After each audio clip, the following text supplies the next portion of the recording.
I used to think I had to show up a certain way. Sharp, polished, controlled. Now, I just want to show up true. Not because I have all the answers, but because I've lived the questions. I've watched families rise and rupture. I've witnessed the beauty, the heartbreak, the power, the silence. And I've walked that path too. As a daughter, as a sibling, as someone who lives inside a family enterprise, not outside of it. In this corner of the internet, you'll find structure and soul, conversations that go beyond the surface, reflections on what it means to be a family and what it means to own something together. You'll find the lessons from a decade of sitting with families, not only as an expert looking in, but as a witness, a fellow traveler, a catalyzer. You'll find questions, tools, stories, not to fix, but to open, to remind us we're not alone. This is for anyone who's navigating the in-betweens between generations, roles, branches, expectations. It's for the ones who want to protect what matters and let it evolve. So welcome. I'm Lisa, and this is the work I was made for. I'm an advisor, a board member, an educator, and an overall family enterprise enthusiast. Soy mamá, soy hija, soy hermana, soy esposa, soy asesora, soy board member, soy educadora y soy apasionada de lo que es familia y empresa. Siento que esto es importante porque es muy sencillo, Carlos. El 9 de 10 empresas en el mundo son empresas familiares. En Estados Unidos únicamente 8 de cada 10 empresas son empresas familiares. Cuando hablamos ahora mismo de este $1 trillion wealth transfer que está muy de moda, estamos hablando esencialmente de empresas familiares. Y la realidad es que solamente el 30% de las empresas familiares va a pasar a segunda generación. Y únicamente el 13% a tercera, y después de ahí únicamente el 3% pasa a partir de la tercera generación. Y la razón principal por la cual las empresas familiares no continúan no es porque no son excelentes empresas, no son excelentes negocios. Es simple y llanamente porque no ha habido estas conversaciones, no ha habido preparación, no ha habido alineación en lo que es la futura generación de propietarios. Yo estoy claramente convencida que sin más empresas familiares y más familias que tienen empresas se abren a estas conversaciones, vamos a tener más empresas que no se vendan, no se pivoteen, no se estanquen por razones completamente evitables. Parte de lo más bello en la vida es haber nacido dentro de una familia. Y ser parte de una familia, tengas empresas o no, es el contenedor más bello y es a la vez el contenedor más difícil para nosotros poder crecer y evolucionar. No hay un lugar más difícil que crecer que dentro de tu familia. Y cuando tú eres una familia que también, y encima de esto, compartes empresas, propiedades, una tierra, ese proceso de crecimiento, de evolución, de toma de decisiones se hace muchísimo más complejo. Para mí, las conversaciones reales, las difíciles, estas conversaciones donde lo real, lo honesto, lo complejo se trata y se habla, es el lugar donde las familias logran cambios y transformaciones. Y para mí no hay un lugar más bello y más hermoso que poder evolucionar, crecer y sanar que dentro de tu propia familia. En el 2013, nuestro papá tuvo un accidente. Somos 4 hermanos, somos una familia súper unida y mis padres, a quien admiro muchísimo, crearon una gran empresa. Y me emociono porque ese día fue, you know that como feeling when you like get punched in the gut, como que te dan una patada en el estómago. Yo sé lo que se siente porque cuando me dieron esa llamada que papi había tenido un accidente, fue un momento como tú dices, ok, yo sé que esto va a cambiar todo. Y gracias a Dios, papi estuvo bien, él está bien.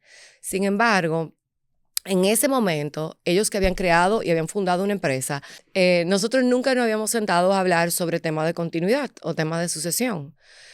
Y como muchísimas de las otras familias que tienen empresas familiares, eso no era el momento. En ese momento la prioridad era crecer la empresa. Nosotros estábamos jóvenes todavía como hermanos. Y yo recuerdo haber tenido una conversación con nuestros hermanos, con mis hermanos, de que qué hubiese pasado si le hubiese pasado algo a papi. nosotros nunca hemos hablado. ¿Quién se va a encargar de esto? ¿Eres tú? ¿Eres yo? ¿Qué va a pasar? ¿Estamos planificados? ¿Is this what we want? ¿Esto es lo que queremos? Y yo recuerdo que como tantas de la familia que después me ha tocado acompañar, nosotros dijimos, nosotros preferimos vender completamente la empresa o entregar esto si esto significaría cualquier tipo de conflicto, de desacuerdo o de desunión entre nosotros. Nuestra relación era lo más importante. Y en ese momento recuerdo que mi papá me dijo, averigua, sal a averiguar cómo es que las otras familias empresarias planifican esto. Tiene que haber una manera. En ese momento yo era abogada corporativa y lo que estaba haciendo justamente era lo que es planificación patrimonial para familias empresarias. Trust, estate planning, toda la parte legal. Y recuerdo que tomé un avión, fui a un curso de lo que es Family Enterprise Governance y fue ese light bulb moment. Ese momento que yo dije, ajá, esto que le está pasando a todos mis clientes y que nos está pasando a nosotros tiene solución, tiene un camino. Y ese fue el momento que decidí que esto es lo que yo quería hacer, tanto para nosotros como para la cantidad de familias que me tocaba tocar.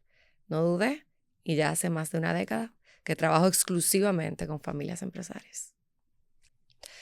Every single family is unique and every single business is unique. There is no family enterprise that's ever alike. Yet, at the same time, you ain't that special.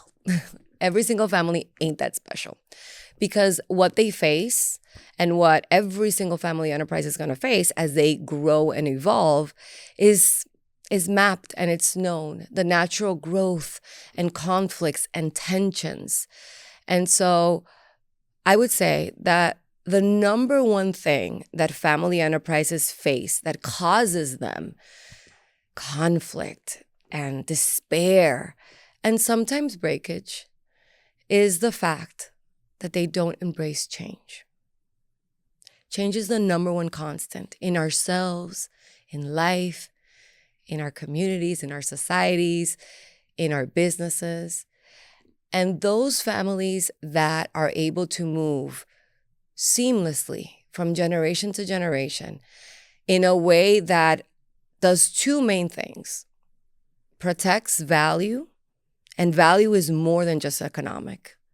Value is what makes them uniquely them, the family legacy, the history, the name, how they impact their communities, how they share emotional and relational capital, the bonds, the memories, the traditions. Protecting legacy and nurturing relationships. Those are the two fundamental things that as families grow and evolve, if they embrace it, and we embrace it, we're able to grow, shift, and continue. If there's one perfect formula, which there isn't, there is no perfect formula for anything in life. But I get this question a lot, and I always say, if there's one formula that could help us families evolve, grow, and achieve those two things, it would be to honor both structure and relationships. The first big milestone, and this is really the reason why this space has been created, is to open up the conversation. If there's one big milestone that families will face, especially if they own something together, is going to be the capacity to have tough conversations before dad dies. And I'm saying dad because the majority of enterprises historically in Latin America at this moment in time are in the hands of either males, right? Lo más importante, vamos a decir, la razón por la cual este espacio existe es porque si hay una cosa que nos hemos dado cuenta es que no se tienen conversaciones. Estas conversaciones se le tiene pánico, miedo. Se le tiene miedo a enfrentar y hablar cosas que nosotros sabemos que es completamente natural. Lo que pasa es que yo abrir a hablar de un conflicto que hay en mi familia que yo no quiero enfrentar va a hacer que nuestra relación sufra. Entonces ya cuando yo me vaya y ya yo no esté, es que yo le voy a dejar este problema a mis hijos. They have to figure it out. Entonces, una de las primeras, tenemos hermanos que porque se tienen tanto cariño y se tienen tanto amor, deciden, mira, hay cosas que la cual nosotros no podemos hablar. Y típicamente el miedo a tener conversaciones abiertas y honestas, sabiendo, cuando sabemos que esto nos pasa a todos. The first thing that every single family should have and should sit down and talk about is, what is our vision? What's our vision? What do we want to achieve together? Why do we want to continue to be a family that protects and harnesses something together? That might be a business. You might sell the business and invest in something else. That might be a foundation. That might just be your relationships as a family. But every single family, entrepreneurial or not, that owns operating businesses or not, that has a family office or not, really sits down and defines together why. What's our why? What do we want to achieve together? What do we value? And most importantly then, what are the things that we should talk about in order to get there? That's really the process of governance. La primera razón por la cual yo tengo tanta pasión, o la primera razón por la cual a mí esto me importa mucho, es porque estoy cansada. Estoy cansada de ver a bellísimas familias y buenísimas empresas familiares sufrir, estancarse o venderse por las razones incorrectas, y familias que se quieren sufrir, tener conflicto y distanciarse, primos que no se hablan, hermanos que no se hablan, por cosas, primero, que son completamente evitables. Que teniendo las conversaciones que toda otra familia que tiene acceso a estos recursos tiene, y teniendo el conocimiento de que lo que te está pasando a ti no es especial, único y diferente. No te hace una familia mala, no te hace una familia rota porque experimentemos conflicto. Porque lo que sucede es que cuando tú eres una familia, que encima de ser familia, que ya es complicado en sí, imagínate, relationships, humans, somos humanos, las relaciones son imperfectas, somos humanos. Entonces, la familia es un espacio donde tenemos relaciones. Y las relaciones nos van siempre a retar, a crecer, a escucharnos, a individuate. Pero imagínate que encima de ser familia, cuando tú eres una familia empresaria, tú tienes que manejar una empresa y propiedad, accionista. Tener una empresa, que son tres cosas completamente diferentes, y adivina qué, requieren roles diferentes, perspectivas diferentes y que naturalmente están en tensión. Qué bellísimo problema. Cuando tú eres una familia empresaria y te ves das 2 pasos para atrás y te das cuenta, óyeme, que yo no soy mala.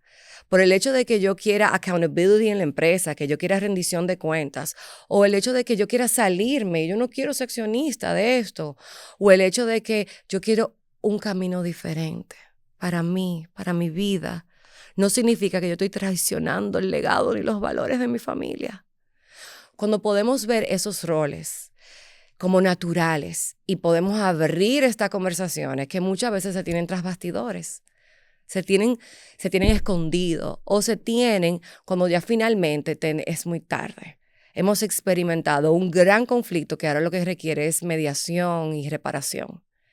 Yo estoy convencida que mientras más familias podamos tener estas conversaciones abiertamente, podamos crecer, podamos evolucionar, podamos conocer y acceder a herramientas, vamos a tener la capacidad de lograr 2 cosas. Proteger patrimonio, que impacta comunidades, impacta empresas, impacta nuestra economía. Y la segunda, es tener seres humanos felices y en paz. Este podcast no es un espacio de dar clases ni de expertise. Yo, al igual que cada una de las familias que acompaño, estoy en constante crecimiento. Estoy en constante evolución. Y lo único que quise es, cada vez que tengo estas conversaciones, que digo, que lloro, que se me aguan los ojos, que digo, wow, quisiera tenerlas juntos, abiertos y compartirlas. En este podcast vas a encontrar the real, the messy, the honest. Conversations que que si eres parte de una familia que te importa y si estás cuidando algo que te importa, te vas a sentir acompañado. Es un lugar donde vas a saber que aquí no estamos solos, no estamos solos. Y la realidad es que, como dice Marie Forleo, everything is figure outable. Ser parte de una familia que también es empresaria, también es figure outable. También en este podcast vas a encontrar, yo diría que uno de los conocimientos más poderosos, bueno, en este podcast vas a encontrar también algo de que uno de mis mentores me dijo hace unos años y de verdad fue algo que me cambió la vida. Me dijo, if every single emotion in business, no, every single decision in business is an emotional decision. And that means that as humans, what we do is we make decisions based on what we want to achieve, what we want to feel. If you don't understand emotions and if you don't understand people, then you don't understand business. So I hope we bring a different lens to the conversation. This is not about only the corporate aspects of organizing, structuring, and managing a family-owned enterprise. This is about the human side of it. It's about the real, it's about the messy, but it's about the authentic part of it. Este podcast también nace de un deseo de ponerle voz a muchas veces cosas que rara vez se dicen en público.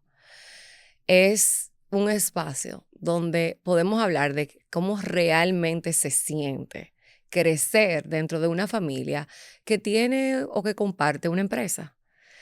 Y muchas veces hablamos de todo lo que es estructuras, ¿verdad? Una empresa familiar o una familia empresaria y hablamos y tenemos muchas conversaciones sobre cómo estructurar boards y juntas directivas y protocolos familiares y políticas de empleo. Y eso es importante, la estructura es importante. Ahora, si hay algo que yo he aprendido y que vivo todos los días, es que detrás de la estructura lo que tenemos es relaciones. Las relaciones humanas complejas, los dilemas familiares, las conversaciones difíciles, los conflictos no abordados, es donde realmente está el crecimiento, donde está la evolución y donde yo he tenido el placer de poder experimentar, presenciar y acompañar a tantas familias a hacer el trabajo real. Ese trabajo que muchas veces es invisible y es realmente la medicina, es el pegamento, es el camino que permite que una familia que comparte juntos cualquier cosa que desea proteger pueda crecer y evolucionar. Yo estoy convencida de que no hay un lugar más bello y más lindo que crecer que dentro de una familia. Yo creo que la familia es un contenedor difícil de crecimiento, de evolución, de vernos, de reality check, y que cuando tú eres una familia empresaria se hace enormemente más complejo. Me dicen a cada rato, ay Lisa, tú no entiendes, porque es muy complicado, muy complicado. Déjame hacerte el cuento, porque nosotros somos únicos, somos muy complicados, déjame explicarte, primera reunión, déjame yo explicarte, y yo escucho y digo, sí, ustedes son únicos, no hay ninguna familia, ninguna empresa como ustedes, y al mismo tiempo, adivine que bienvenido, siéntate, ponte cómodo, porque toda familia que comparte algo, sea una empresa grande o pequeña, sea un conjunto de propiedades, sea un nombre, un legado, una historia, enfrenta el mismo nivel de complejidad y no de complicación. Es distinto. Y yo espero que cada vez más, teniendo conversaciones como estas, más familias, más personas como tú, como yo, que somos parte de familia, encontremos luz, camino, acompañamiento y herramientas para poder navegar esta bellísima complejidad. Mira, and I'm going to tell you stories. I'm not going to tell you, I'm going to show you. Because I think that's the most important thing. We have a lot of people like in social media right now telling. Like, let me tell you what to do. Let me tell you the 3-step process. Let me tell you how you're going to. This is not a place where we're going to tell. This podcast is not about telling. It's about sharing. It's about showing. And so let us show exactly how, what are those moments that actually shape, transform, heal, organize, and provide clarity for ourselves and for others. I remember I was walking into a family retreat. Family retreats are spaces where families come together and they dedicate intentional time for three things. One, I call it GEF, governance, education, and fun. Governance is, okay, we have to talk about how the business is doing. We have to provide education. We need to have a moment where like the brothers or the sisters that own the business get together and maybe take a look at the financials or approve what's the strategy for next year. That might be part of their family retreat or not. Every single family retreat is different. For this family, we're walking into a family retreat. It was their first retreat. It took 2 years for them to get there because as brothers, they had really struggled with the fact that one of the brothers had to take on the leadership of the company. And that really hurt and created a rift between other brothers. There's an identity crisis often in families because there are roles that we inherit that we don't necessarily want. And there's also feelings of not living up to expectations, either our own or others. And that can manifest in the relationships that we have, especially when there's a continuous closeness because of the fact that we have to share a business together. And for these brothers, they did an amazing job of working together during 2 years in rebuilding trust, in their words. We want to rebuild trust with each other so we can be able to talk about the things that really matter. And through those conversations, they were able to provide one emotional recognition of, you know what, you really took on a role that really has helped us, and I value for that. And vice versa, you guys have shown me trust, and I value that. And in that retreat, I remember listening to that family CEO who's going through what is a beautiful moment in his life right now of deciding what's the next steps for him. Like, what does he really want to do for the rest of his life? And he's presenting to his whole family for the first time a really fun, condensed version of the results and the evolution of their family enterprise from the moment he took over to that moment in time. And as he gets choked up, everyone gets choked up. It's such a beautiful testament of this evolution. This is a company that has grown tenfold. And at all this time that I can see him clearly and humbly being able to step into what I believe was a very welcomed and deserved recognition at that moment in time. And after the presentation ended, I remember a lot of people went up to him and hugged him, and they're like, oh, that's amazing, or thank you. And I turn and I look at his wife. And she's in the corner and she's crying. And I go up to her and I tell her, I hope you know that I see you in all of this. And she starts bawling and we hug. There are so many unseen women in families that are holding up businesses, are holding up business leaders, and that don't get the recognition that they deserve. She was someone and is someone holding up and holding space for a man that's coming into himself, and for a man that's also supported his family for a very long time. And that moment in time for them, I knew opened up the possibility of perhaps a new way. I hope these conversations also honor the unseens in a family enterprise. It's not only about those leading the businesses. It's about all these invisible threads within the family that hold a family up.